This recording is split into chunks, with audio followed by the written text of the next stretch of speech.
Now, to the most important part of every show. This week's guest is candidate for Union County Sheriff, Tom Jones. Welcome, Tom. Hey, good morning, Rick. Thank you for having me. I feel like I know you. Haven't Yes.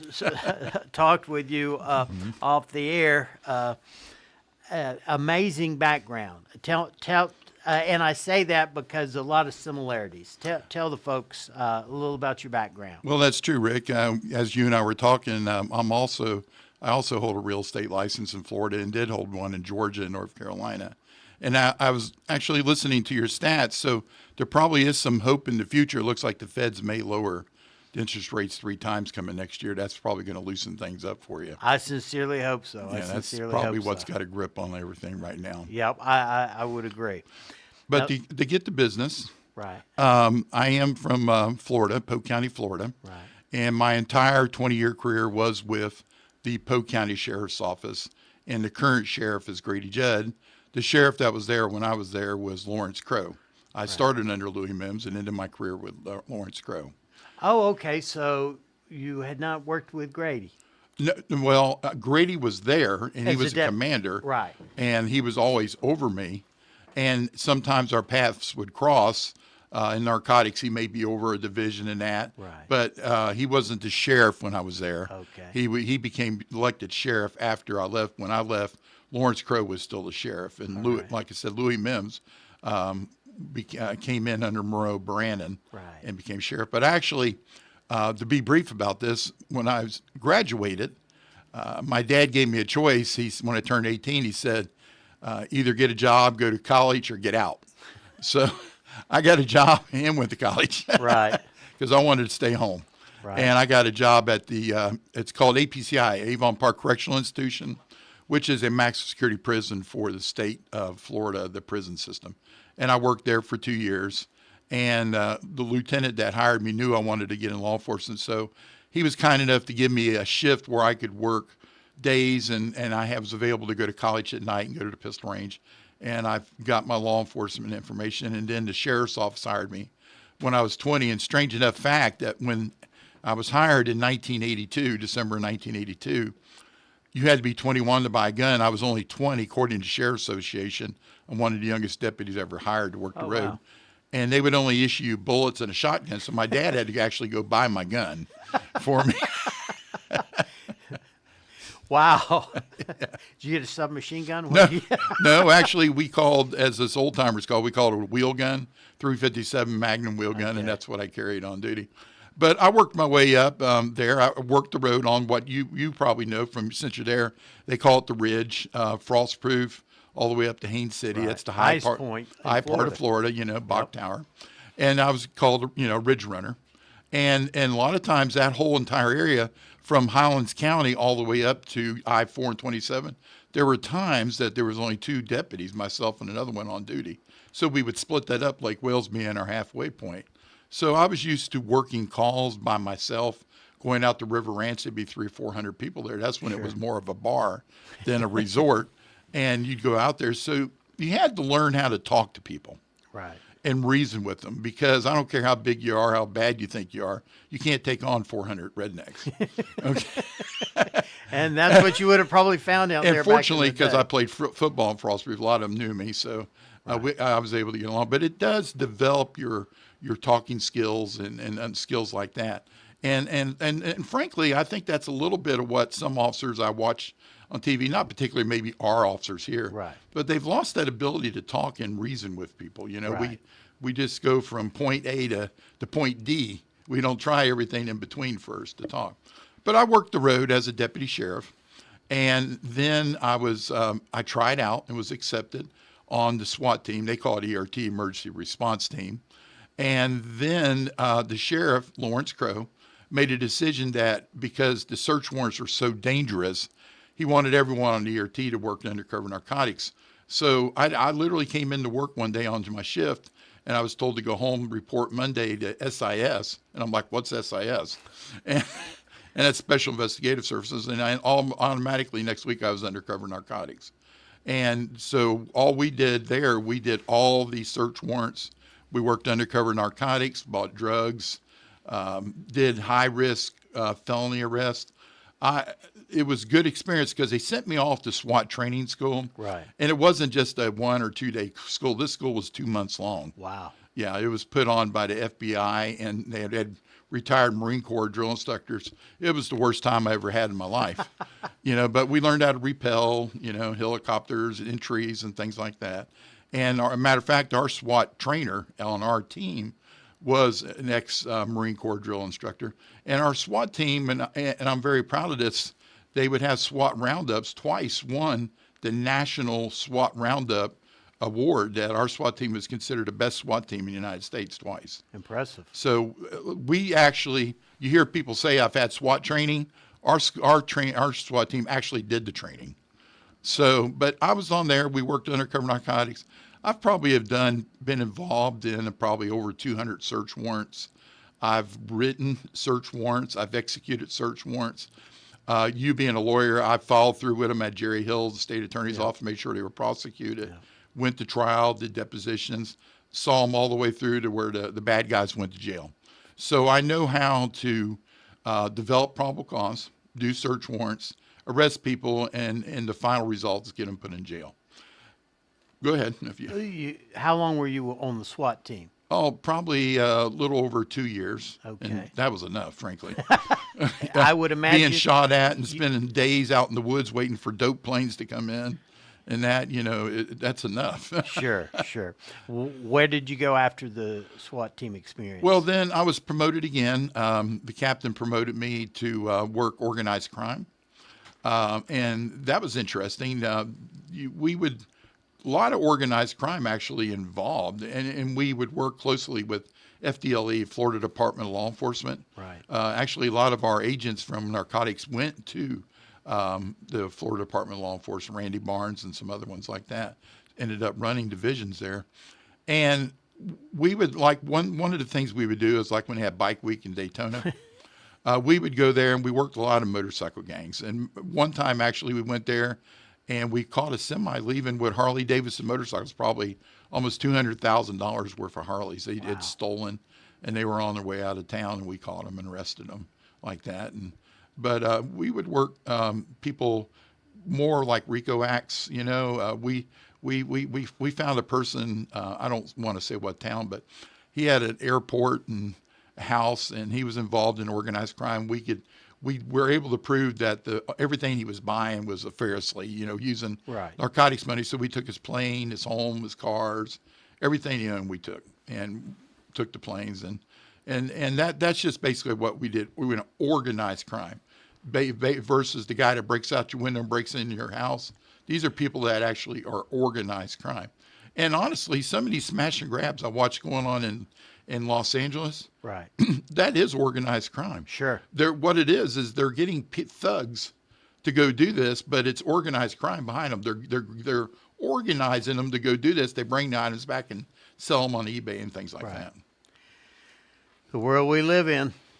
There's a lot of problems going on. But my goal as sheriff, if elected, is to not let that come into our county. Sure. I want to be clear. I am running for sheriff. I think Mac Mason, I ran for sheriff in 2008. Right. Scott Stevens was the sheriff. I decided to run against him. One of my opponents, Doug Lloyd, good guy, ran against me on the Republican ticket. I defeated him on the Republican ticket, but I lost pretty badly to Scott. The county was basically Democrat back then. Right.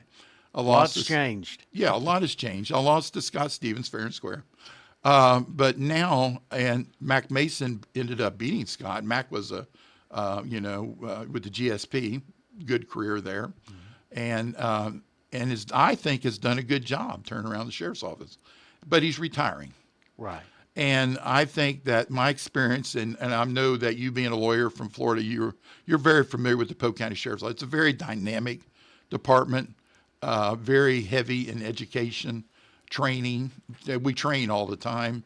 They're very heavy in internet crimes with children and people. Sure. Polk County with Grady Judd as a sheriff, for the bad guys, actually have a saying that everybody likes is, come there on vacation, leave on probation. That would be Grady. Yes, that would be Grady. But I want to bring that experience here to help the sheriff's office. Okay, and to help help our officers progress, because I feel that even though the Union County Sheriff's Office, and I want to be clear about this, everything isn't bad. Right. Okay, our county's in good shape. I wouldn't have built a home here. Okay, everything is good. We have a good sheriff's office. This week's guest is candidate for Union County Sheriff's Office, Tom Jones. Tom, sorry to interrupt you. We got to pay the piper. I understand. Well, I'll just be brief.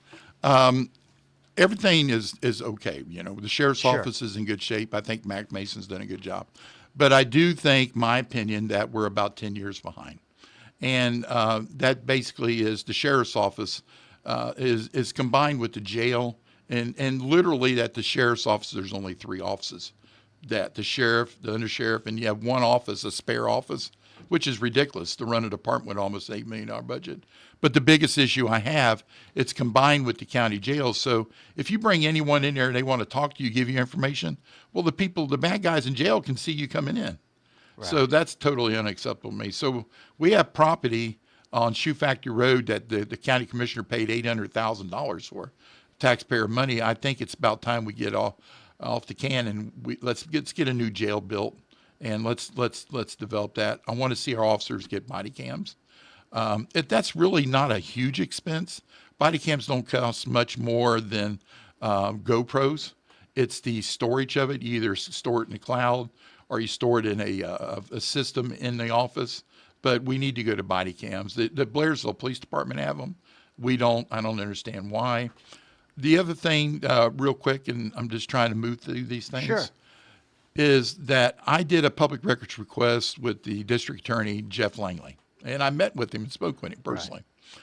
And he had 3 concerns. This is not one of them, but one thing I did find out from the public records, and I did 3 years, is that reviewing them, and I reviewed it line by line, page by page for 3 years, the Union County Sheriff's Office has not charged anyone with fentanyl arrest in 3 years.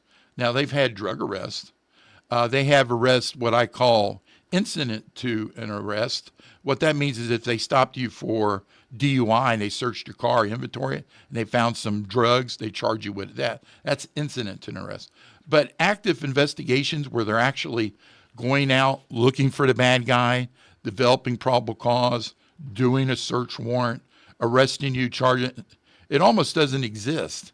Although they wrote over $100,000 in traffic tickets to citizens of Union County. Right. We have a serious fentanyl problem in Union County. And I wasn't aware of this until I started campaigning. But then I started just talking to people, and these different people like, well, I lost my grandson, or my neighbor lost their grandson, or this person almost died, overdose. And I found out that this fentanyl problem is really an issue. And, of course, that's come from China. And we do have cartels in Georgia. In Murphy, North Carolina, I told you earlier before the show, I worked organized crime with the Polk County Sheriff's Office. And one of those things I was responsible for was biker gangs, investigating them. And one of the biggest biker gangs in Florida is the Outlaw Motorcycle Gang. They're in Daytona Beach. Actually, they own most of the bars at Bike Week that you go to. They have opened up a clubhouse, and I know this from talking to the sheriff here, Towns County and different counties. They've opened up a clubhouse in Murphy. Well, they didn't open up a clubhouse to vacation here and see the leaves changed. They are the muscle for organized crime. They run the drugs. They make sure it's not stolen. They distribute it. They run prostitution, human trafficking. It is coming here.